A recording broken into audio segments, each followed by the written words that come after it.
Hey guys, this is intern Kyle from Nerdarchy, for nerds by nerds. I'm here today joined by Nathan Nerdarchy. Nerdarchy Steve.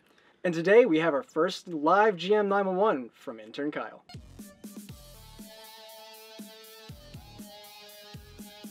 Jump down in the description below where you can find Nerdarchy, the newsletter, as well as learn how to game with Nerdarchy. Also, if you have a GM 911, you can send it to nerdarchy@gmail.com. Speaking of GM 911s, the original one will not be in this post because it's on the nag, and it's here. Yes, it's right here in my head. All right, spell it out. What is your original GM 911? Okay, there's a lot of details to go into this. I'm going to try to go through this quick.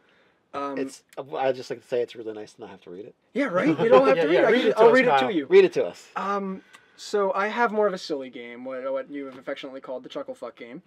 The trick is, I just kind of, for the sake of mystery, put an NPC into my game that really just seems to defy all logic.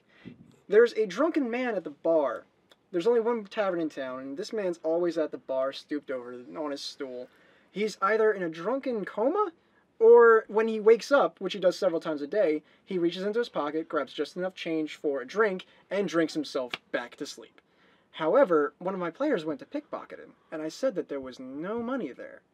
But a few hours later, he reached into his pocket, grabbed just enough change for a drink, bought another drink, and went back to sleep. So, I figured maybe down the road I could actually say, like, oh, he's this all-powerful magic being, it's just that he's had, like, a rough go of it. But the problem is, at level 3, my players have already been trying to stab him to see what would happen. So I either need to find a way to really diverge the focus, or I need to get my plan together real quick. He's a human no-bog. Yeah. Wait a minute. So they've tried stabbing him already. Oh yeah, they've tried throwing several javelins at him. Well, one of my players has. In the bar. In the middle of the... In the middle of the bar, yes. They were thrown out. But then they saved the town, so there's kind of like a little bit of leeway there. These are those crazy hooligans. So you said they were thrown out for throwing javelins? Oh, yes. The bouncer steps in at that point. Look, guys, one javelin. That's the limit. Everybody gets one. And it's javelin toss, not throw. Throw it, you're out. All right, the dartboard is over there, clearly. Exactly. So I have a few ideas going on in my head right now for what he should be, but I was curious, how would you guys handle this? We all know as DMs, we may like to make it look like we know what's going on, but we have no idea. So what do you do when one of your players calls you on your shit? Did you get called on your shit? Yeah, I did, actually, because one of my players, after saving the town, I figured my bartender, who was actually the one to throw them out, would come to congratulate them and say, like, this is my way of allowing them back to their HQ. The tavern is, like, the only place they hang out. So he forgives them and says, okay, fine, you guys can come back, but no more of this. And my player stepped up to him and said, okay, but if you want us to keep saving your town, you got to tell me what's up with this dude. And I was like, next time on D&D. So, does the bartender know? I guess is the question. I said that he had a look of concern or confusion, so I could go either way right now. Okay, like, I'm not supposed to tell you. Yeah. So you already started getting, like, some really cool ideas in the NAG. Yes. Our secret Facebook group. The not-so-secret. Don't tell anybody. Shh. It's between us, just me and you. So, like, one of my favorites in there was actually... I had comment. No, it was my comment. I forget who actually put it down there, but they're like, make him a spirit of the tavern. I did see that one. That one was a really cool idea, and because he's a spirit of the tavern, in essence, he is the tavern. You can't actually kill him physically, and he always just has enough money to get the next drink. Yeah, oddly enough, I actually decided to name it Poor Man's Pub, so that could be, maybe he is the poor man. Has just enough to get wasted again. Exactly, just enough to get wasted again. He could literally be a ghost, of the poor man who owned the pub before or died there or whatever, who he's named after. We have a god in our world called the Beggar King, who basically looks out for those that are less fortunate and kind of down on their luck. He could literally, and like part of the story for that guy is he actually goes around and people are kind of afraid they're afraid that they're going to accidentally offend him by like doing something to someone who's down on their luck, someone who's less fortunate, because it could actually really be him instead. Yeah, it's the classic story about, there's this beggar and you give him something and they're like, it's really an enchantress that gives you a magic sword. Or Yeah. the Beauty and the Beast, you didn't help him out, now you're cursed. Yeah. Yeah, it's the other side of that. Yeah. Finger gun, bang, curse. So those are definitely ways to go. Like I said, I really thought that the spirit was a good idea of the tavern. It's like it's actually like a physical manifestation. So that or an intellectual manifestation. So that's kind of cool. Also thinking about it, there's also like the cosmic imp archetype, which you could bring that into play as well.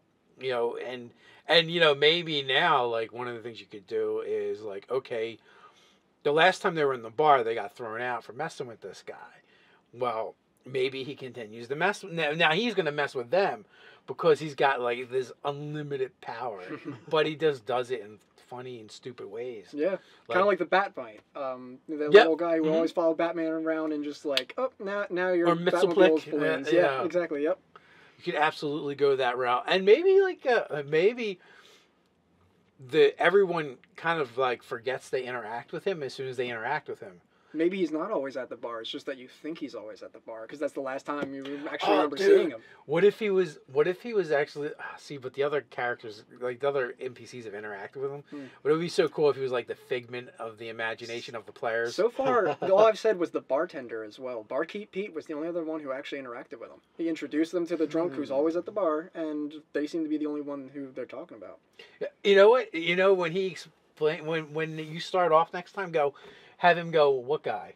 Oh, that'd be great. Maybe if you're outside the bar, you can't remember. But then why would my PCs remember? No, That's the question. no, that's not it. Okay. He didn't see the guy. He's never seen the guy. He gets him drinks all the time, but he's never seen the guy. He doesn't remember the guy. Doesn't know the guy. They just started throwing freaking javelins at his stool. Fair enough, actually. That would make me kick him out of the bar. Oh, man. And then you go, what guy? And they're going to be like, what do you mean, what guy? You kicked us out for throwing javelins at him. No, I kicked you out because you were throwing javelins at my furniture. It reminds me of the silence from the Doctor Who. They were like these awful alien creatures Yes. that everybody's scared of, but as soon as they look away, it's just another day in the office. They don't exist. Yeah. You forget they exist moments after you've looked away. So maybe, like, because he personally introduced them to the drunk at the bar. But maybe you forget about him once you're not looking at him. It could be, and maybe they won't remember, like that instance as well. Or there could have been another drunk at the bar. Yeah, there could have been. You'd been like, oh, well, you assumed it was the person closest to him, but there was actually a person further down That he was talking about. Okay. So it could be that because that was the one they were focused on and interested in. Mm-hmm. Yeah. Another thing, I think my favorite suggestion from the Nag was next time they throw a javelin, let it kill him. And then the next time they go to the bar, let him be sitting in the bar. And like bring him back to life. Just God, you killed the poor man again. They're just gonna be constantly throwing javelins at him, constantly Kenny. killing him. Yeah. He's your Kenny. Exactly. And it could also be something that there's something special about. Maybe they picked something up and it's actually a relic or object that person owned. So he's just haunting, in a sense, the place. Like that kind of reawakened his spirit or something like that. And he's haunting the place where he visited the most. Yeah. Who did the barkeeper introduce them to? It was. Did they give him a name? Actually, the way I've tried to make a joke out of it, honestly, but the way I had it was that he keeps calling him different names because it doesn't matter what he calls him. He's just the drunk, and he's going to be here as long as he gets drinks. So he even called him Sally the one time. He's like, "Isn't that right, Sally?" So yeah, you can definitely work with that. And like if they were saying, "Well, you introduce," like, because them saying the name isn't that big a deal. The introduction is a bigger deal. But that being said, you could definitely go, "Oh well," and then like he goes whatever the name was, and be like, "You mean blah blah blah?" Oh yeah, and then each point out different the name is a actual person. guy. Yeah, each different name is a person because they keep calling him Steve. I think that was the first name I introduced him as. So, oh yeah, Steve. He's right there at the bar. Well, no, not even that. No, like when they question him, be like, Steve, and he looks around and like Steve's standing there, and describe him as being different. Like, and there's Sally, and there's George. Yeah, exactly. Yeah. So, well, the other ones don't matter as much because they could just blank out as soon as he says them. Yeah. But I feel like the actual introduction, like, because that's an interaction, would be more memorable to the characters and the players that were there. Yeah. And but then by going, no, well, that's Steve, and they're like, no, that's not who you introduced us to, and then you could be like, oh, you could, as the DM, be like, no, you remember who was sitting next to so and so. Yeah. You know, especially since it's like several sessions back. Yeah. Mind blown. Just. Yeah. Another thing I was tempted to do, even if I do make that the case, if nobody remembers him but the players, the ultimate, who is he? Because even if I say you remember he was actually referencing somebody else, you're the only ones who've seen him. That's just going to ramp up their curiosity more. God forbid if they've already thrown javelins, I don't know what's happening next. They're just going to try to nuke the tower and just see if it works. Just fireball. Is he still here if we burn the tavern down? Oh, I'm telling you, The tavern is in flames, burning down, and he's just sitting there drinking. Yeah, there you go, man. I actually had a monster attack the town. I had an Oni attack the town. However, two of my players, one of them being the owner of the javelins, decided to sit at the bar. They're not staking out the town. They're waiting to see if this guy moves because they thought he was the monster. I'm telling you, they're like paranoid. Every single thing that goes on, they're like, it has to be the guy. It's the guy. I'm telling you. The next step is like that. You have to have it where they actually show up and are able to somehow sit in his chair. Okay. And he comes back to the bar for a spot and kind of looks around and looks at him. And it just waves his hand like that, and they go flying out of the chair. Then he just sits down and gets another drink, as if nothing ever happened. Yeah. I was actually thinking like maybe, I have like some kind of like heir to the throne stuff going on. They're trying to get like the evil. He's more of a dick. It's a silly game. They're trying to get the tyrant out of the throne and see who should go there. I'm thinking maybe make this drunk like some kind of actual true heir to the throne that should be on the seat and like some powerful guy, or maybe even like I have like a cult in town that seems to be like worshiping the devil, but they're like the nicest cult. It's like a Canadian cult. They're like, hey there. One of my players actually joined the cult, so I'm thinking that would be great. Are you freaking kidding me? Oh yeah, no. They asked about what they're really nice. He asked about what the induction to the cult would be, and I said, "Oh yeah, you gotta get some Girl Scout cookies from Jim's daughter there." So and his inventory now includes 1 box of Thin Mints. But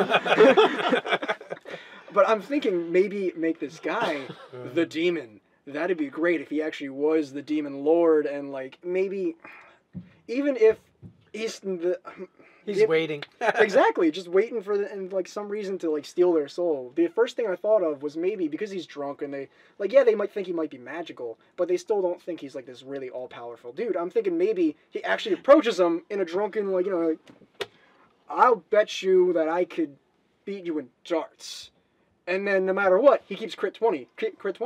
But he never said the bet was for your soul. Oh, so if they don't broach the subject of, well, what are we betting for? Exactly, yeah. He's just, I bet you I could do this. And they're like, all right, old man, let's go. Like, they probably just want to see what he could do. This is the first time he's awake. They probably won't be distracted by what they're betting. My other thought is, like, you at some point the Thin Mints come out of the inventory while he's in his presence, and he's like, finally it has occurred. The chosen one is here. The ritual. Like if you bring it into the area he's in, no one ever has before. Take it out of the pocket. Pretty much. And then you recognize that on that chocolatey minty goodness is some kind of crazy sigils. Great, evil Thin Mints people. Just like by crazy sigil, we mean the Girl Scout of America logo. The logo right on there. The true evil. Well, hero. if you flip it upside down, it means something else. Oh man, in this place. So if you guys want to weigh in on Kyle's GM 911, do so in the comments below. While you're at it, like, share, and subscribe. You also check us out over on Patreon. So until next time, stay nerdy.